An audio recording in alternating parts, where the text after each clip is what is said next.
pleasure to introduce Secretary Kristi Noem. Ma'am, the floor is yours. Well, thank you, and good afternoon, everybody. I appreciate you all being here and making this such a priority. I do want to thank our Secretary of Defense, Pete Hegseth, as well for co-chairing this important review council. His input and wisdom has been incredibly valuable as we reevaluate this agency and look at what we can put in place for reforms that are much more responsive to the citizens of the United States, and to make sure that this agency is operating in the way that President Trump has laid out for all of us.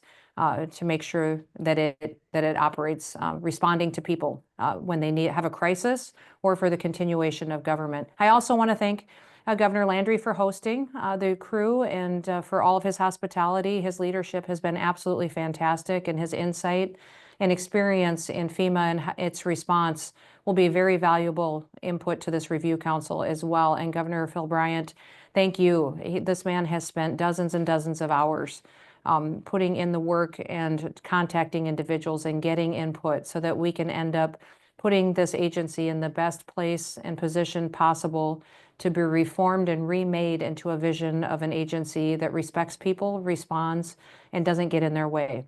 You know, when President Trump first established this review council, the goal was very simple.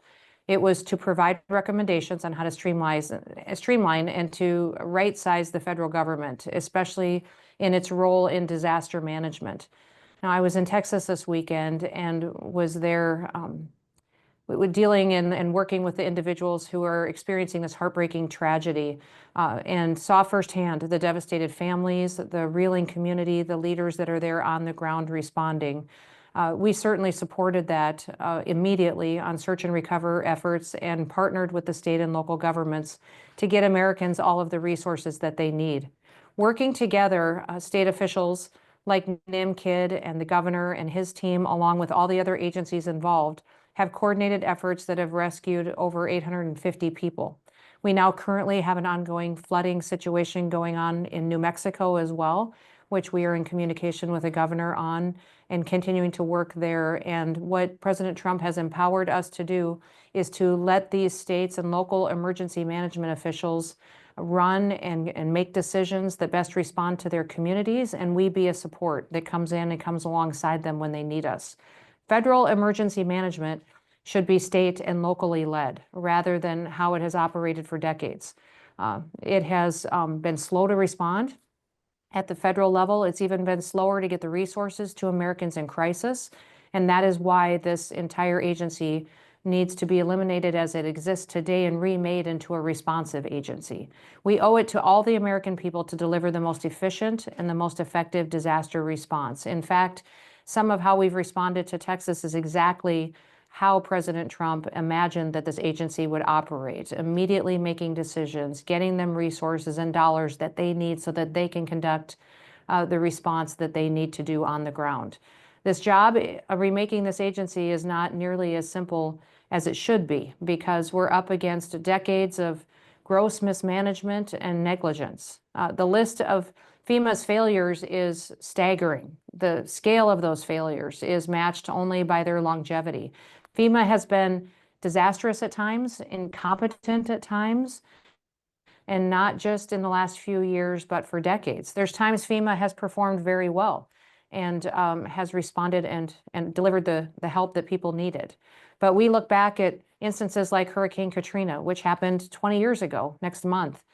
There are still many open claims left over from that disaster that have gone unanswered. And meanwhile, in the last 2 years, or in the first 2 years, I guess, after Katrina, $2 billion had been paid out in fraudulent claims.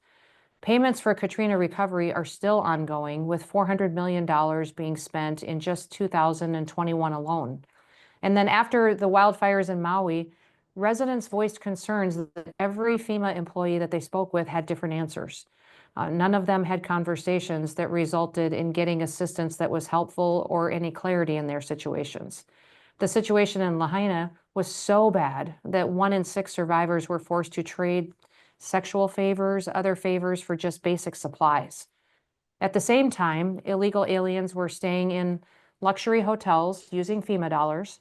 The Roosevelt Hotel is the one you're probably the most familiar with in New York City. They got to stay there for free on the taxpayer dime through this FEMA agency. Most of those rooms cost over $300 a night. In 2024, when Hurricane Helene devastated the Southeast, FEMA's disaster relief fund was unable to provide the necessary relief because millions of dollars had been diverted to housing and transportation for illegal aliens. Now, FEMA was supposed to show up, and yet residents reported that they saw no FEMA personnel on the ground or applying for aid on their behalf. They instead had to rely on local volunteers. Right after Helene, Hurricane Milton also hit the Southeast. It was revealed that FEMA officials in Florida ordered relief workers to skip houses that had certain campaign signs, ones that had President Trump's name on them. And the workers responsible for that horrific act of discrimination have been fired. Politics has no place in disaster relief, and it won't in the future under our watch and under President Trump's watch. The American people deserve better, and they deserve better especially in times of disaster. The answer is going to be putting the federal government in its proper place, getting this bloated bureaucracy out of the way. And so that is why President Trump created this FEMA Review Council. The responsibility that you have is incredibly important. The future of disaster management has to be led by local communities and by states, with the federal government coming in a supporting role, empowering them, not hindering them and slowing them down with paperwork, bureaucracy, and lack of resources. State and local leaders know that their communities, they know what they need better than the government ever could. They know their exact needs, and they know how best to prepare.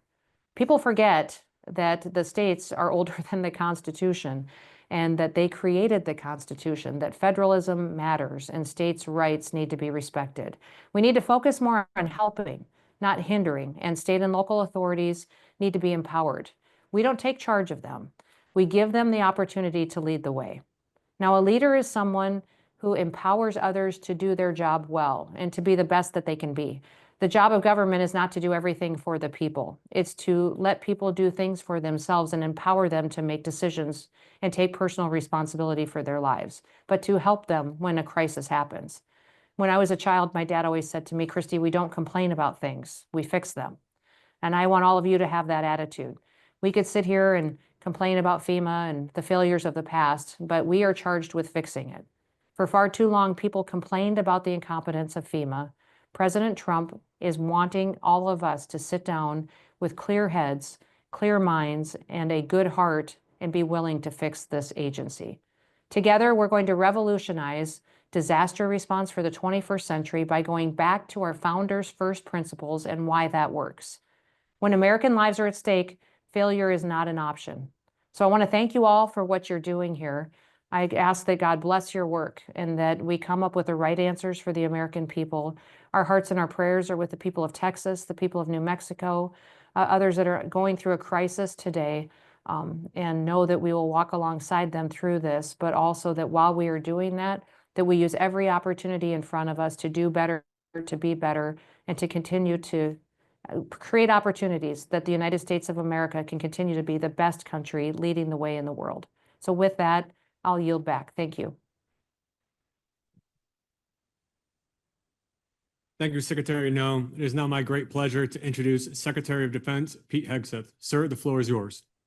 Thank you very much. Secretary Noem, thank you. For those powerful examples, for your powerful example down in Texas, the leadership you've been willing to show out front across the board on tackling this critically important issue. So we are grateful to have you as Secretary of Homeland Security and leading the charge on this critically important. So thank you. I want to thank Governor Youngkin, Governor Landry for convening the second public meeting of the FEMA Review Council. Your leadership, both in this forum and across the wide range of issues we face, is vital to restoring America's prosperity and improving our capacity to promptly and competently respond to natural disasters.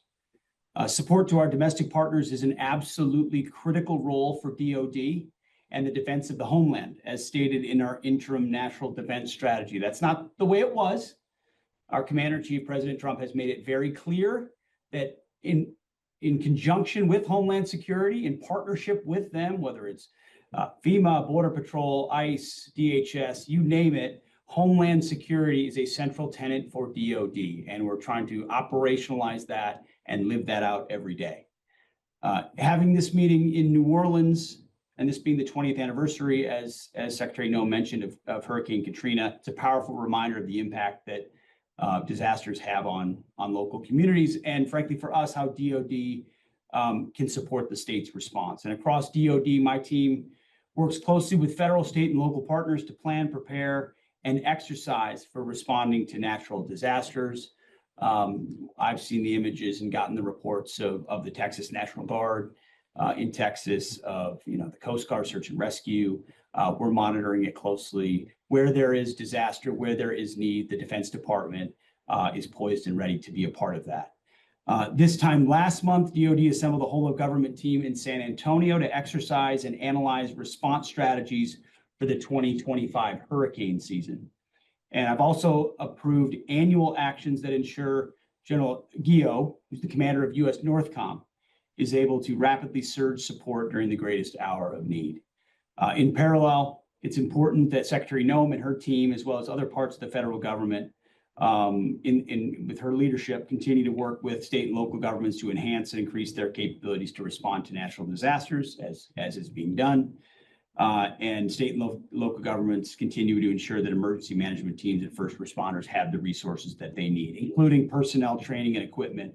But what we know at DoD is, in times of crisis, there are certain capabilities, certain things that DoD, whether it's National Guard on the federal side, can do that other state and locals just cannot. And so we look forward to being a part of that team that helps review what FEMA does and how it does it. And we look forward to everyone's feedback and participating in these discussions. That's all I have. And thank you. Thank you, Secretary Hegseth. It is now my great pleasure to introduce the Council's Vice Chair, former Mississippi Governor Phil Bryant. Sir. Thank you. Thank you, Patrick. Thank all of you for being here. Madam Secretary, Mr. Secretary, thank you for your leadership here. As we were offering prayers, I remembered how thankful we should be to God that Secretary Noem has been there to help lead this effort. We have already received a blessing with her presence and her leadership for the people of Texas, and now the tragedies that may occur in New Mexico. It is my great honor to introduce a friend who is with us here today, the great governor of the state of Louisiana, Jeff Landry, formerly served in a number of capacities in the government in Louisiana as a public servant, attorney general, but now serves as governor of this great state. And I will tell you, as a former governor, we can be competitive at times. We always look and see how good Tennessee might be doing, or Florida, or Texas. And I can tell you now we have to look at Louisiana. We have to look back and see how well Louisiana has been doing.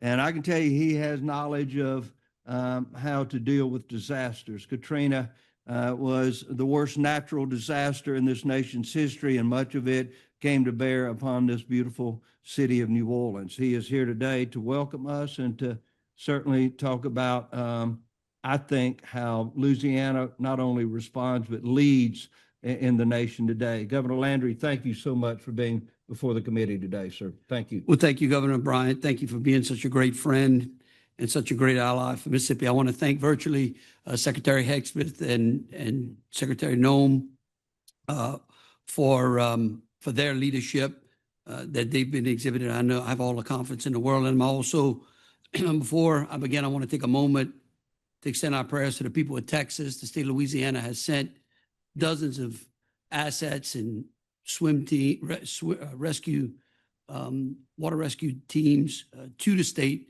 of Texas, just like Texas and Mississippi and other southern states have done for each other during times of natural disasters. That is one of the functions that I think work very well inside of the FEMA realm, is how states work with each other to be able to share those assets and those experiences. We did that again last year during the storms that ravaged North Carolina and the East Coast. But what's happening in Texas today is exactly why this FEMA Review Council matters. Again, like I said earlier, I have all the confidence in Secretary Noem, Secretary Hegseth, President Trump, that Texas will get what they need to address the tragedy that has befallen them.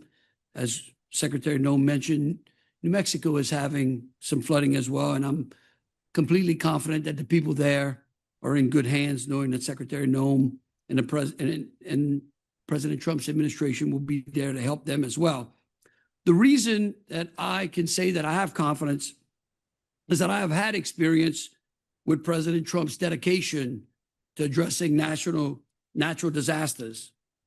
Because before he was president, in 2016, Louisiana experienced a 1,000-year flood event. And one of the people who came to our aids, besides faith-based groups and our sister states, was President Trump. While others golfed, he was on the ground bringing much needed supplies to the state of Louisiana before he was even elected. Time and time again, we know that Louisiana has been impacted by major hurricanes. And time again, when President Trump was in office, he has been on the ground helping us. This is not political theater. The president has tasked Secretary Noem and Secretary Hegseth and his council with addressing emergency response because, like me, he believes and they believe that disaster response must be fast, it must be smart, and it must be closer to the ground. I don't believe that it's a coincidence that I welcome you all to New Orleans to discuss the very agency that, along with the Corps of Engineers, failed the city some 20 years ago.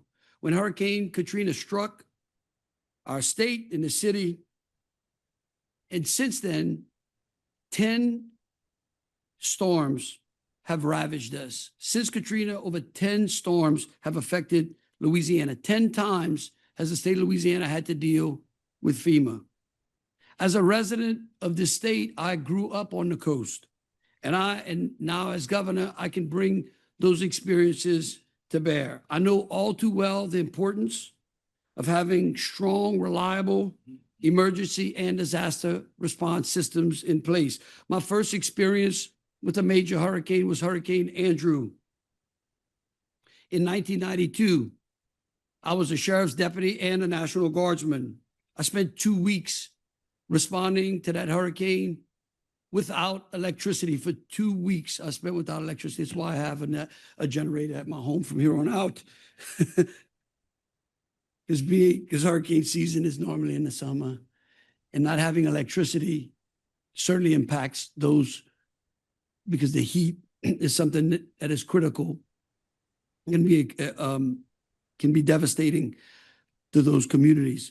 I remember that at that time, which was interesting, the federal response seemed to be simple. They let locals lead.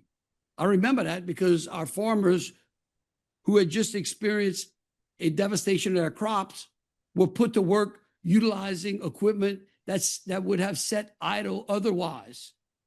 That equipment could not be used to harvest their crops because their crops were devastated. So instead, we put those farmers and their implements to work, clearing our streets, clearing our ditches, helping each other out.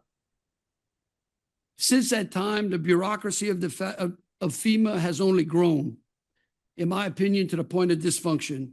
We have regulated ourselves into paralysis with a patchwork of solutions that leave many communities suffering for years. As I said, since that time, I've lived through disaster after disaster: Katrina, Rita, Ike, Gustav, Laura, and so many other storms that have upended the lives of the people of Louisiana and have destroyed many of our communities. This state and this city knows firsthand what it means to wait too long for federal support. We know what it means when red tape holds up rescue, recovery, and rebuilding. That's why this council being here in New Orleans today is so critical, meaningful, and hopefully special. My hope today is that we take serious the issues that help communities mitigate and avoid emergency and avoid the emergency part of natural disasters. That we recognize what flaws this system has from the top to the bottom, that we address things like giving our states more authority for building levees so that the bureaucracy doesn't stall the needed protection that only costs our taxpayers and other taxpayers millions of dollars. I'll give you an example, like in Grand Isle, where the federal government, since Katrina, has spent over $135 million. And yet today, when we have financially secured the means to protect that community, the Corps of Engineers today is dragging its feet on the ability for us to finish the projects needed to save federal taxpayers money and lives and property in Grand Isle. And yet, so we go through another hurricane season where that island is exposed, where the federal government would have to step in, and we will have to spend money that needlessly should be mitigated. Like risk rating 2.0, which is driving our flood insurance to unaffordable limits, making long-standing communities unlivable. These decisions made here won't just affect policy. They will determine how quickly a mother in Lake Charles gets a roof over her head, how soon a small business in Houma, Louisiana can reopen their doors, or how prepared the city of New Orleans will be for the next major hurricane. Again, I would like to thank and commend President Trump for his leadership. Finally, someone is taking control of the bureaucracy. I would like to thank Secretary Noem, who was on the ground here in January when the city experienced a terrorist attack. I want to thank Secretary Hegseth for being here today. His participation is extremely important because the Corps of Engineers has a vital function in natural disasters, and they sometimes fail. And everyone else in this council, I want to thank you for holding this second public meeting here in Louisiana. Our state just doesn't need FEMA to do better. It needs FEMA to be fixed, and it needs a system that is simplified. I know President Trump and his council understand that speed and transparency are essential to keeping our cities prepared and our people safe in the face of natural disasters. While we are hoping and praying for a very passive hurricane season this year, I hope that we're all committed to working closely with each other to strengthen our disaster response system. Thank you. Governor. And Governor Landry, thank you so much. I was Auditor, Lieutenant Governor, and Governor during Katrina, and the challenges there were historic in nature. Governor Landry has gone through his share of disasters already and does what a remarkable job he has been doing, and we're proud to have him here today. So thank you. We'll turn now to the executive order, which has given the authority to the council to create subcommittees. This is section 4B. In consultation with the co-chairs, the council is authorized to create standing subcommittees and ad hoc groups, including technical advisory groups to assist the council and provide preliminary information directly to the council. Based on that authority, the council has created 3 subcommittees. Subcommittee first of the Subcommittee of Federal State Coordination is co-chaired by Governor Glenn Youngkin and Governor Greg Abbott. Of course, of Texas, our prayers go out and thoughts again to Governor Abbott and his team. These 2 co-chairs are charged with the evaluation, the traditional roles of the federal state government and disaster management. His primary task is to examine the role of the state and their coordination with the federal government in securing life, liberty, and property of their citizens. Second subcommittee is a subcommittee on disaster response recovery assessment. It is co-chaired by Kevin Guthrie, Executive Director of the Florida Division of Emergency Management, and Noem Kidd, the Chief of Texas Division of Emergency Management. Again, we can only imagine what Noem has been going through since the 4th of July, when we were all looking forward to being with our families and our barbecues very early on the morning of July 5th, as I recall. Noem and his team began work with that tragedy and have not stopped. We'll hear from co-chair Kevin Guthrie later. And finally, the final report subcommittee, which I co-chair in cooperation with Michael Watley, who is also co-chair of the final report committee, which responsibility will be to draft a final comprehensive report that will be will present the council's conclusions and recommendations to the President of the United States in request of his executive order 24 January.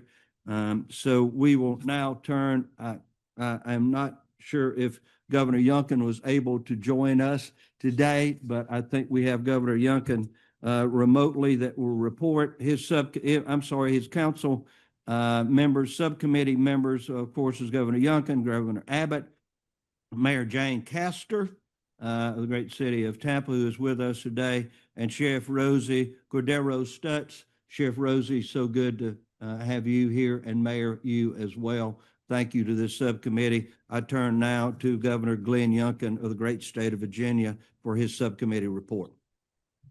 Great. Can you hear me okay, Governor? We can, sir. Wonderful. Thank you. First of all, I just want to thank Secretary Noem and Secretary Hegseth for leading this very, very important endeavor as we seek to transform the role of FEMA in supporting states as opposed to supplanting states in responding to natural disasters. I also want to thank Governor Bryant for your leadership. I've enjoyed our working relationship over the last few weeks, and I just want to thank you for the time and energy and effort that you're putting into this most important review council. And then finally, I want to thank Governor Landry. Thank you for hosting, sir, and I appreciate your input. One of the things that is most important through this process is receiving the input and the council and the experiences from governors across the country, from emergency management personnel across the country, and of course, from our first responders who are leading localities. This is so important, and that's why this committee, which is working to evaluate the role of states and localities and federal resources in responding to these natural disasters and emergency situations, is so important. I also want to thank, of course, Mayor Castor and Sherry Rosie Cordero Stutz. Thank you for your efforts as well. What we have completed over the course of the last few weeks since our last meeting is a substantial step in beginning to understand first the roles of state, local, and federal government as they stand today, and beginning to map what they should be as we go forward. This has entailed a weekly meeting that has brought together all the stakeholders. It's allowed us to fully understand the statutory authorities that exist currently with FEMA. We have also been reviewing 12,000 public comments. We've also been preparing a spider chart of the comprehensive role of various government agencies beyond FEMA in federal support so that we can understand the full nature of the federal government's involvement. And then finally, we are beginning the mapping exercise of what exists today. This is incredibly important. What are the roles of the localities? What are the roles of states? And what are the roles of the various federal government authorities, and particularly FEMA? Those roles, in fact, spread across preparedness, mitigation, response, and recovery. There are 32 different core FEMA capabilities that need to be understood.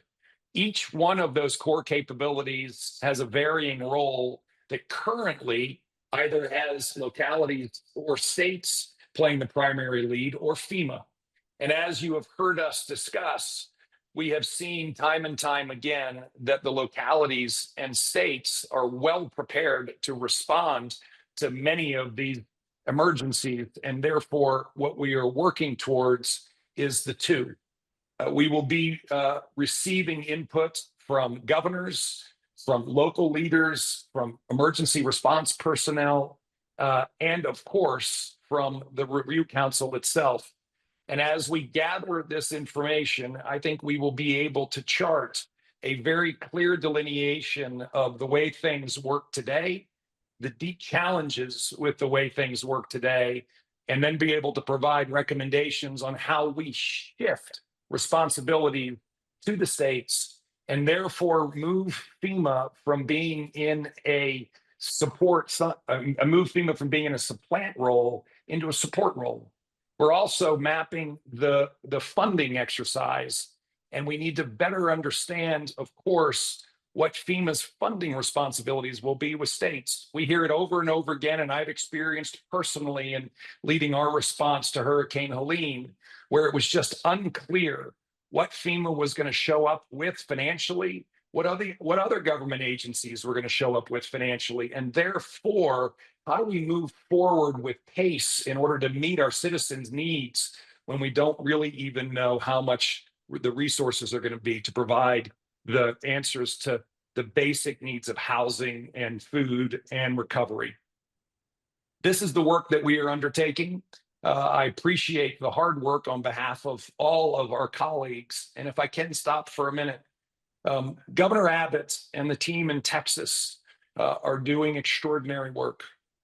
This tremendous display of a natural disasters force, a flood that's elevated 20 to 25 feet in 45 minutes, that caught sleeping children and many others at 4 o'clock in the morning by surprise. This moment is one that has brought us all to our knees. We've asked the Lord to comfort, to receive. We've asked him to provide the resources to find every last victim. And I just want to thank the responsiveness of Governor Abbott, the lieutenant governor who was on site immediately as well. Nim Kidd and his team were spectacular, as well as the many first responders who came from not just all over the state of Texas, but around the country. Like Governor Landry, I am incredibly proud of the Virginia Swift Water teams that have been deployed in order to support this effort to find every last victim. May God have mercy on their souls. Thank you. I'd now like to turn it over to Mayor Castor and, of course, to Sheriff Rosie for their comments. Thank you, Governor. I rarely presume to speak for others, but I think I can speak for everyone in this room when I say that we're grateful that your family is safe in Texas. And we are also very thankful that you could spare time for us today on this important topic.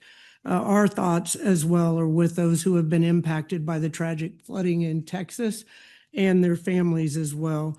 Also pointing out, as many have here today, the emergency responders who continue to do their work as we speak. I've served in law enforcement for over 30 years, and when I became mayor of my city, I received a quick and sometimes very frustrating education in government processes and how slow they can be. And I told my staff at the police department and as mayor, the one phrase I never wanted to hear was, "That's the way we've always done it." Disaster response can't be slow. It needs to be rapid and responsive. If something doesn't work, we need to fix it. Do better, be faster. Since I was appointed to this council, I've had substantial conversations with organizations that represent mayors, counties, cities, and states. I hear the same things over and over from elected officials. Disasters know no party affiliation. We have a role to play, and our communities are counting on us at every level, federal, state, and local, to prepare for, respond to, and recover from these events.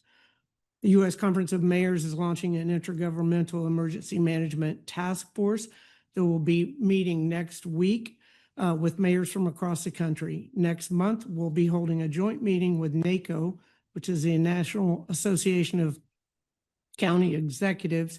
They have an intergovernmental disaster reform task force as well, and the National League of Cities. These organizations and their members are seriously committed to working with the federal government to make disaster response more efficient and effective because it has to be. I appreciate the opportunity to provide input on one of the most important issues facing cities, counties, and states across our entire nation. Thank you. Sheriff? Thank you very much, Mayor. Thank you. I want to echo your sentiments as well in regards to everything that's happening across this country. We have a very big task before us as part of this council. I want to take the opportunity to kind of move us forward to brief everyone as to some of the things that we've been doing as a committee. You talked a little bit about what we've been doing at the level when it comes to mayor, the other mayors across our counties, our cities, and we've been taking this as well for first responders. One of the things that as a committee we've been doing is we've been putting out the information and having one-on-one interviews with the subject matter experts, people who've had firsthand experiences and how it's affected them for the past 10, 15, 20 years and how they've handled it or not handled it at the community level, at the city level, at the county level. And these firsthand testimonies is what we are bringing back to the committee and hopefully bringing it back upward when it comes to solutions. Additionally, we are also putting out surveys.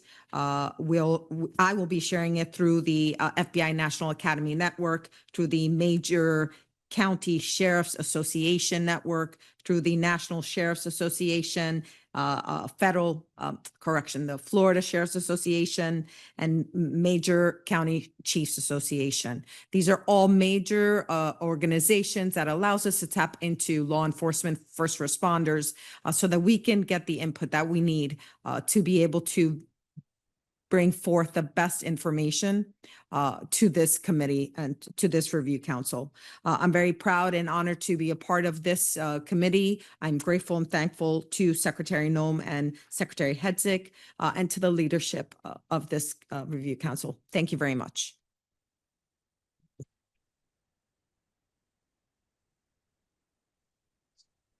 Any further, Governor Youngkin, from your subcommittee?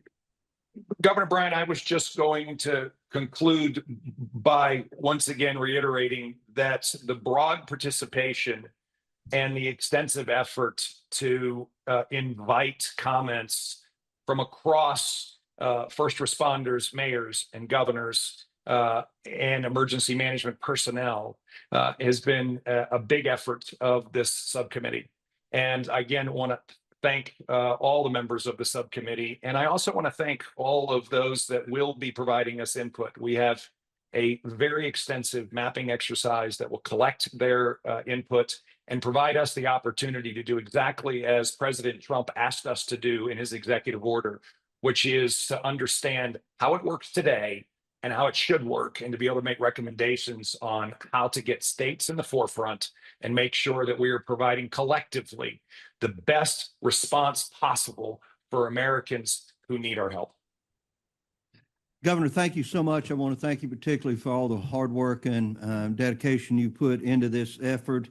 Governor Youngkin and I do talk on a regular basis.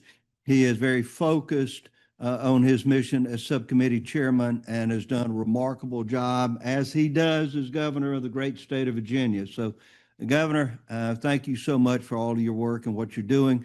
Again, our prayers go out to you, the people in Texas that you know and are acquainted with, the loved and the lost there, and the structural damage and loss that you've gone through. We hope that the good Lord will assuage all of the pain and agony of the parents and the families that are suffering at this difficult time. Governor, thank you again. We'll move now to the subcommittee report on disaster response and recovery. Its core purpose is to evaluate how FEMA could better serve the American people as a supporting rather than supplanting agency, and to identify the necessary statutory changes to achieve this transformation. I'll turn now to Kevin Guthrie, Executive Director of the Florida Division of Emergency Management, for subcommittee report. Mr. Administrator, you're up. Thank you, sir. So, Governor, I appreciate the opportunity to present today before you, the review council. I am going to solicit Mark to help me out in Nim's absence. I know that both of us have been talking to him off and on over the last week or so and have some of his thoughts. So instead of one of us trying to do it, I guess it takes two of us to create one Nim kid maybe. But we certainly appreciate everything that Nim's doing out there. First and foremost, at the Sponsor Recovery Subcommittee, we started out with several presentations on statutory functions of FEMA. These are dozens of objectives over a series of what, in essence, falls into 6 categories of work. That is, first and foremost, foundational authority. Then goes into disaster assistance, which is more so the response and recovery, the National Flood Insurance Program, mitigation, preparedness, and last of those 6 categories is the continuity of government and emergency communications.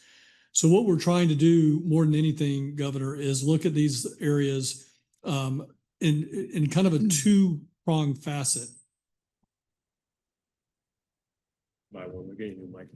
Thank you.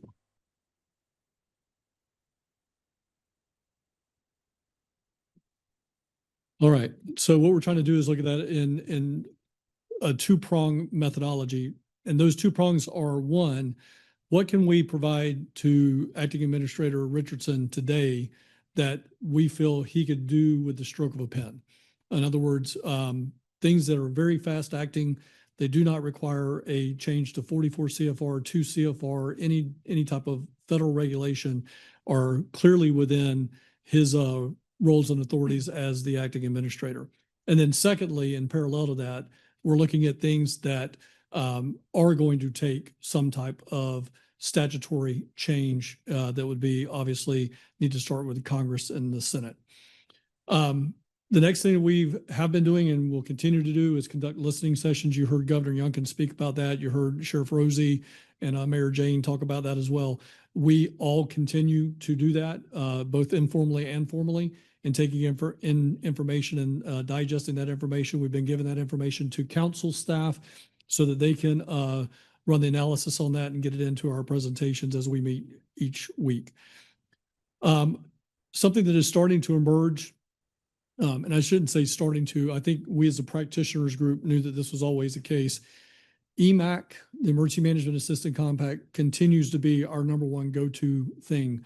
I think what's starting to evolve from that, and we've heard this from numerous directors and governors. I'm sure the governors have heard this as well. You see evidence by Texas, you see evidence by New Mexico and other disasters that we've had around the country this year. Governors will send their staff. And I will tell you, as a governor's working directly for Governor Ron DeSantis, he never asks me the question, are we going to get reimbursed? He always does the right thing. He sends the people out the door. We'll figure out the reimbursement later. But at the end of the day, governors will be much more apt to send their individuals out the door if they know they are going to get reimbursed. And how can we improve that? And we think we have some ways that we will be recommending to the acting administrator as well as potentially 44 CFR revisions to help get that done so that governors know that when they do send help, they're not ultimately going to be given a bill and that come out of local taxpayer dollars versus coming from the federal government. Last, what things that's naturally I shouldn't say last, second to last, what are things that have traditionally been a federal role that may be able to be taken over by another partner or non-traditional partner? For example, we've already had associations starting to come forward saying, you know what, we with maybe just a tad bit more money, we could actually take on that role and do that. I'll give you one example, EMAC, back to where I started from. That is typically overseen in large part by the National Emergency Managers Association. And they continue to want to play an active role in that. So could they do more? I think the answer is they're ready, willing, and able to have that conversation. And perhaps it could relieve some personnel at the NOC or the RCCs and some other things that may be able to help us downsize traditional federal government and maybe put that back into a better, more highly functioning space. And then the last thing is we continue to have a conversation, still flushing it out. And I believe this might be happening at the governor's council as well, but parametric insurance. Is what is the role for parametric insurance in disasters as we move forward? You know, those specific parameters. Could you have a parametric insurance policy? The simple answer is yes, that's centered around debris removal. That is probably the most costly act that comes out of a disaster is debris removal, followed probably very closely by emergency protective measures. And then as you get into the permanent categories of work, is there a place there? And I know that some of our former administrators have probably some ideas and concepts about parametric insurance as well. So those are the things that we've been working on. I'm going to turn it over to Mark briefly and let him speak about anything else that I may have forgotten or that he's also talked to them about. Thanks, Kevin. And first of all, just let me say, being part of this subcommittee is an honor for me. You've got three of the best emergency managers probably in the country, leaders, with Bob Fenton representing FEMA, and of course Kevin, and then Noem, and they all have dealt with a number of disasters. So the American people should be have comfort in knowing that you've got people that have the experience that can make the right recommendations. You know, at our last meeting, the secretary gave us the directive to go out and meet with stakeholders, and we've taken that very seriously. And I know Kevin already referenced that. We are going to be doing regional listening sessions. We've got one tomorrow here in Louisiana, but we've also invited the state emergency management directors from Delaware, we call them the lower Atlantic hurricane states, down to Florida, all the way across to Texas, to be with us tomorrow to give their input, as well as Governor Landry's organizations here in Louisiana that have input as well. We're also looking at doing one on the West Coast, in the northern states, and then also with Tornado Alley. And I think, again, the American people know that we're trying to get input, nonpartisan input from citizens, from parts of the country that deal with different types of disasters, from hurricanes to wildfires to, to flooding that we're seeing tragically in Texas. So I feel really good about that we're going to be able to give the secretary what she asked with this input. And it's going to take a lot of effort. We have a short time frame, but we are giving it our best effort to do that. So that's all I have to add to what you have to say.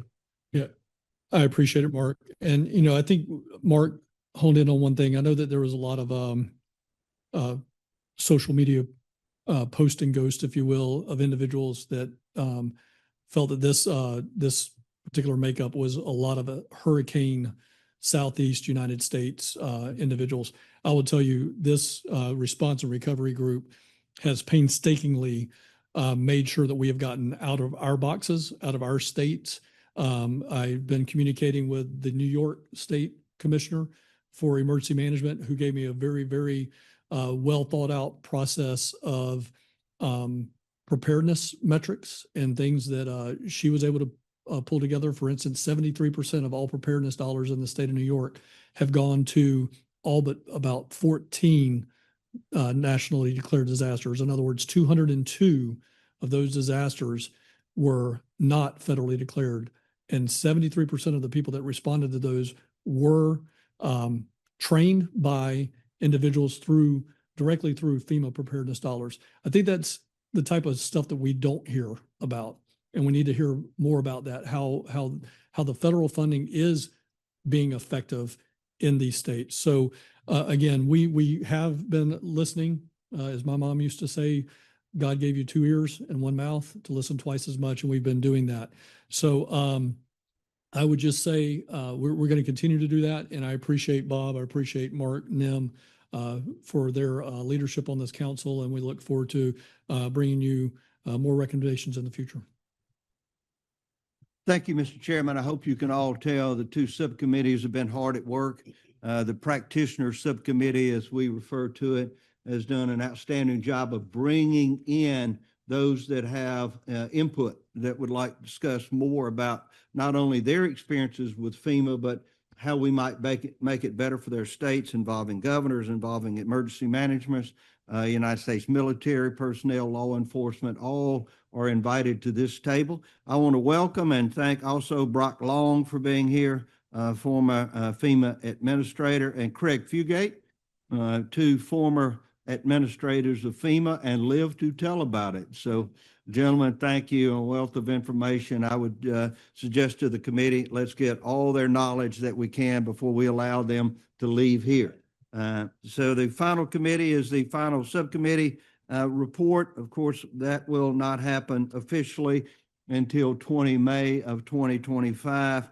But Chairman Watley, if you have any comments to make regarding, I think, the final report or what you've seen here today, the two subcommittee reports. Well, thank you, sir, and really appreciate your leadership here. Also want to thank, Secretary Noem and Secretary Hegseth for their leadership on this committee, which is so absolutely critical. And Governor Landry, I want to thank you. You and Louisiana have shown the rest of this country how to respond to storms. The amount of information that you have accumulated back through Katrina and previous storms, all the way through where we are today. The rest of the country needs your leadership, and we appreciate it very much. So, and thank you so much for hosting this. I've had a chance to review all of the information that has been put together so far, by FEMA, by the staff on this committee, as well as a number of other reviews outside of the committee. And generally, I think that there are some good ideas in all of this information. But there's a couple of thoughts that continue to kind of percolate. I think is the first is that a lot of the ideas that we see when we're talking about what FEMA does, we're talking about how FEMA does it, and the rest of a government response. Because again, the federal government response is not limited to FEMA. Makes sense in a vacuum. But as we've seen just this week, we don't live in a vacuum, right? And the fact is that the storms that we have seen, the fires that we have seen over the course of the last several months are going to continue to happen. And so as we're thinking through what is this response going to be, what does federal emergency management need to look like? We're going to continue to be responding in real time to these storms. And I think that it's hard when there's a lot of conversation about FEMA, about the Corps of Engineers, that we do need to be mindful of the fact that these are people who are working hard every single day to save lives, to protect communities, and I want to make sure that is put in place. Our thanks and our gratitude for everybody who's stepping up, whether it's from the Coast Guard or FEMA or the Coast or anywhere else in the federal or state governments that we're seeing. And secondly, I want to thank President Trump for his vision here, because I think that as we have seen over the course of emergency management back to the 60s, every time we see a major event that takes place, there's an immediate reaction to it. Sometimes it is just put in place by the president through executive fiat. Sometimes there's legislation that looks at it, but it's very reactive. And what the president has tasked us with doing here is being proactive and making sure that we are setting up a program that may be FEMA, it may be a different entity, and that we have a lot of other actors within the federal government that are going to be involved. But more importantly, what are the states going to be doing? And what are the local governments going to be doing? That we have a proactive discussion as we're moving forward is going to be extremely important for us.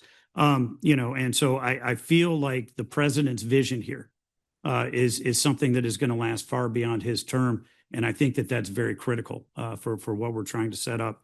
I would just say, as far as the first two subcommittees that have already started their work, I definitely appreciate all of the efforts that they're putting into gathering information, gathering the inputs that you are, because obviously that's going to be very critical as we put together ultimately what is going to be the report and the recommendations that are going to go to the president. Thank you. Thank you. Chairman Watley, who has a day job and still spends his time helping with it. Also want to recognize Acting Director FEMA, David Richardson. Acting Director and I have become good friends as we talk on a daily basis. He has been invaluable. Bob Fenton, thank you again, now serving at FEMA. But the information resources that has been provided by the Acting Director and his FEMA staff will be invaluable, and not only putting this report together for the president, but allowing the president of the United States to make clear-eyed decisions along with the United States Congress about how we respond in the future. So Director Richardson, thank you so much, sir.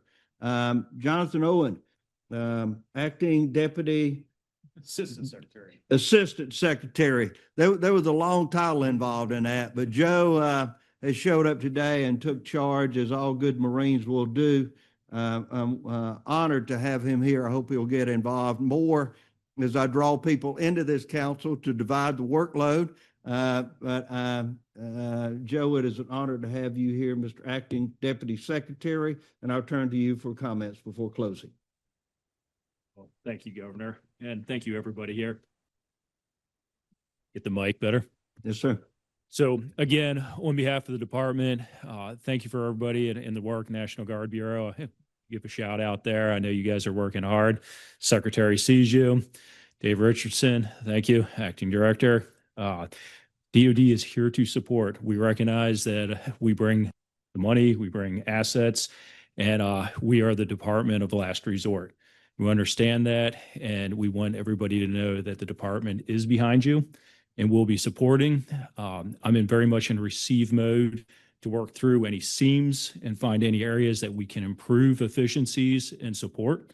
I've already gathered quite a bit of knowledge just being down here for a few hours with the gentleman, and I'm looking forward to the rest of the week, and we do not want to delay. So thank you, governors, and I turn it back to you. Mr. Secretary, thank you. And again, to the Guard, I'm sure Governor Landry would echo my thoughts of how important our National Guard is to every executive, and how being Commander-in-Chief was one of our proudest responsibilities with the fine men and women of the National Guard. Patrick will adjourn this in a moment. If there are any further questions, comments, for the good of the order. If not, I'm going to ask that we take a moment of silent prayer to remember those families in Texas, and pray the good Lord's protection on those in New Mexico.